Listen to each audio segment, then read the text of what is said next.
मुखा देल भी होना है। हाँ अजमल तो पहले है। अजो तो पहले होने पहले अच्छा तो पिंड आ उत्थे शादी है वो उन्होंने बुलावा है वो जब बह रहे तो उन्हें देखा वो पानी खारा उन्हें जिहड़े सारे जंजी हैं या बराती है। मेड़ी हैं हाँ ये सारे बीमार हो जाते उसन भी हुणे इत्थे बैठे उन्हें आख्या भी हकीम साहब ही ना कीता कर भी चलो कोई एक बीमार हो हाँ हाँ दो हो जैसे ये सारे जान जी बीमार ये सारे ਜਾਂਜੀ भी ते मेड़ी भी ते ये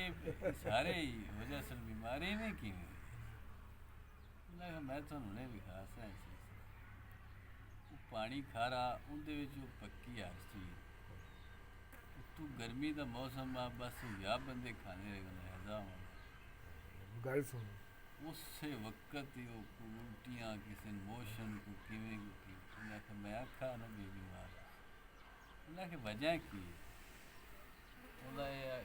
फरमाया भी ये पानी खारा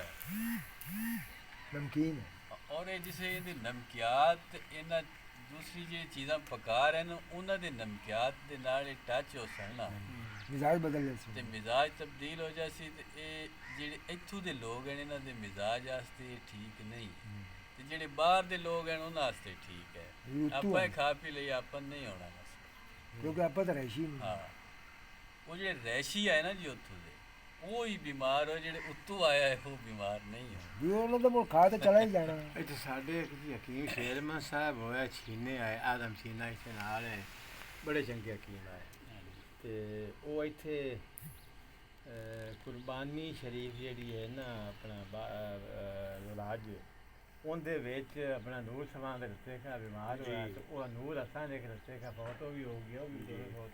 ਉਹਨੂੰ ਗੱਲਾਂ ਵੀ ਹਕੀਮ ਸਾਹਿਬ ਨੂੰ ਲੈ ਜਾ ਦੱਸੋ ਇੱਥੇ ਆਉਂਦੇ ਜਾਂਦੇ ਆ ਇਸ ਇਲਾਕੇ 'ਚ ਜਿਵੇਂ ਉਹਨਾਂ ਦੀ ਮਤਲਬ ਸੇਪੀ ਹੁੰਦੀ ਹੈ ਇਸ ਤਰ੍ਹਾਂ ਸਹੀ ਉਹ ਗਿਆ ਤਾਂ ਹਕੀਮ ਸਾਹਿਬ ਪਾਣੀ ਲਈ ਆਵੇ ਥਲੇ ਬੜੀ ਲੱਗੀ ਹੋਈ ਲੱਸੀ ਆ ਪਾਣੀ ਲੈ ਰਿਹਾ ਉਹ ਹਕੀਮ ਆ ਮਤਲਬ ਕਮਲਾ ਬੰਦਾ ਨਹੀਂ ਆ ਉਹਦੀ ਪਾਣੀ ਨਾ ਲਿਆਂਦਾ ਤੇ ਰੋਟੀ ਲਿਆਂਦੀ ਉਹ ਕਹਿੰਦਾ ਹਕੀਮ ਮੌਲੀ ਸਾਹਿਬ ਮੈਂ ਤਾਂ ਮਰਦਾ ਪਿਆ ਥਲੇ ਨਾਲ ਤੁਸੀਂ ਰੋਟੀ ਲੈ ਸਕਾ 2 ਗਿਨਾ 4 ਖਾਤਾ ਸਹੀ पानी में आके आंदा पे बनता पिया पानी